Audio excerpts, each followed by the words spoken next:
আসসালামু আলাইকুম।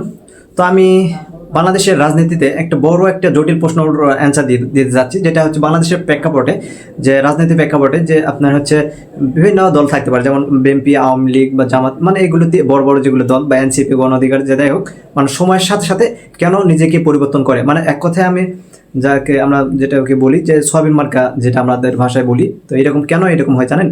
কারণ যখন সময়ের সাথে সাথে নিজের অনেক মানুষ আছে আমাদের সমাজে, সেটা তারা দল চেঞ্জ করে। আগে ছিল আওয়ামী লীগ, এখন হচ্ছে বিএনপি। এখন বিএনপি যখন ক্ষমতায় না পায় তখন যাবে জামাতে, না পাইলে আবার আওয়ামীতে। ঠিক এরকম কেন হয় জানেন?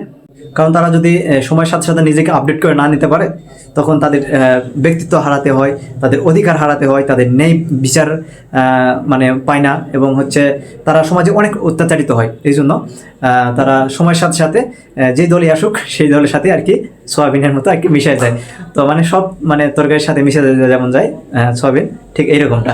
তো বাংলাদেশে এটা কখনোই হতো না, কিন্তু আমাদের সমাজে এরকম আমি দেখলাম। কারণ আমি কুমিল্লাতে একটা ইয়েতে দেখলাম যে রাস্তা ফুটপাতে বসে তিনি হচ্ছে হকারের যেগুলো দোকান বলে, তো ওখানে করতেছে, তুই চাঁদা নেওয়ার সময় করছে যে তুই কি দোকানে বসতেছিস, তুই আওয়ামী লীগ।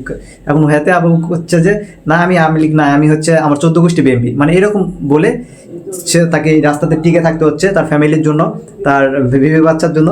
সে এখনো মানে করতেছে, ব্যবসা করতেছে বা রাস্তায় এরকম ফুটপাতে, তাছাড়া তো উপায় নেই। কারণ এখানে আমার কথা হচ্ছে যে সাধারণ মানুষ কেন ভুক্তভোগী বা কেন অত্যাচারিত হবে বা কেন তাদের নিজের অধিকার হারাবে, কেন তারা ন্যায় বিচার হারাবে, এটা কেন পাবে না, এটা আমি বুঝি না। কারণ তারা তো আমরা সাধারণ জনগণ, সাপোজ আমরা এখন জেনারেল, এখন মেন।